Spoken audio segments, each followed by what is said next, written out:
Assalamu alaikum warahmatullahi wabarakatuh. Ashama akamirtu obboleewwan kiyya. Aappii haaraa wayii dhufee torbaan kana olii gadi oofaa jiru.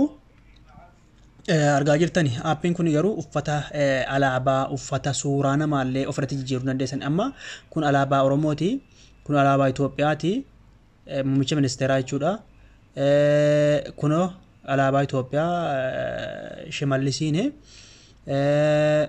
Jawaar alaabaa Itoophiyaa alaabaa Oromoo kuno taa'ee danda'a.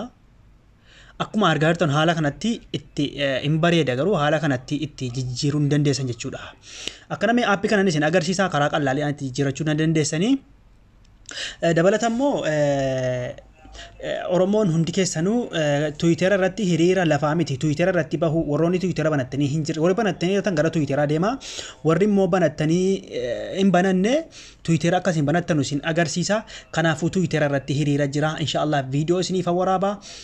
Sabni biraa Oromoo ajjeesaniituma ka'anii ofii hiriira ba'anii Oromoon nu fixe jedhaaranii. Kanaafuu mee aappii kana isin agarsiisa dura.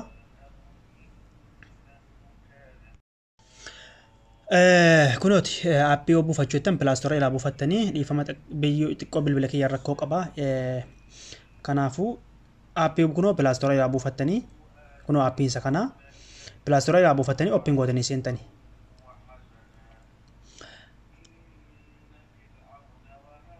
Ooppiin gootanii seentanii haala kanaan isinii fida. Garuu aappiin kun nikisti godhaa dhuftanii isin nikisti godhaa dhuftanii as tuxxanii gama mirgaa nikisti godhaa dhuftanii ana gaggabaabsee isin agarsiisuufani amma. Samboda kuno bakka edawuu kana rukuttanii samboda akkanatti isinii fida. Gaalaarii keessa isin geessa jechuudha. Kanaafuu suuruma abiyyi kana fudhadhameen naa fidee jira amma. Baay'ee gizee akkanatti isinii fidee kuno jalee kana akkuma argaa jirtan kuno jalee kanatti waan hedduu isinii fida. Kuno isii qabattoo qabdu kan argattanii isii kana kan tuxxanii dhiifama. Dhiifama bilbilan yeroo baay'ee irratti isin barsiisaa ture xiqqoo isii rakkoo godhatee jira bilbilli ammaa fi narkaa bu'eete jechuudha agarsiiraatutti inshallah. Kanaafuu kunoo iddootti kana rukuttanii isin iddootti kana rukuttanii gama interneti harkiftanii jechuudha. Iddootti kana kunoo qabattoo qabdii isii kana yoo rukuttanii yoo akkanatti rukuttanii gizee isin akkanatti rukuttanii akkanatti isinii fida. Baay'ee isin immoo maal gootanii otoo kana irratti dhiifachuuti isinii dalaga garuu akkas bultanii kunoo bakka mallattoo footoo kana akkana rukuttanii asirratti filannoo isinii fida. Yoo bakka googelii kana rukuttanii alaabaa yookiin wanna feetan sana sarchi gootanii fiduu isin barbaachisa. Sarchi godhachuu isin dandeessan yoo dhiiftan immoo kunoo bakka gaalaarii jedhu jira. Gaalaarii kana argattanii gaalaarii kana tuxxanii. Amma alaabaa Itoophiyaan irra godha jechuudha. Alaabaa Itoophiyaan irra godha. Alaabaa Itoophiyaa godheera kunoo isii majalee kana rukuttanii itti jijjiiramee jira jechuudha.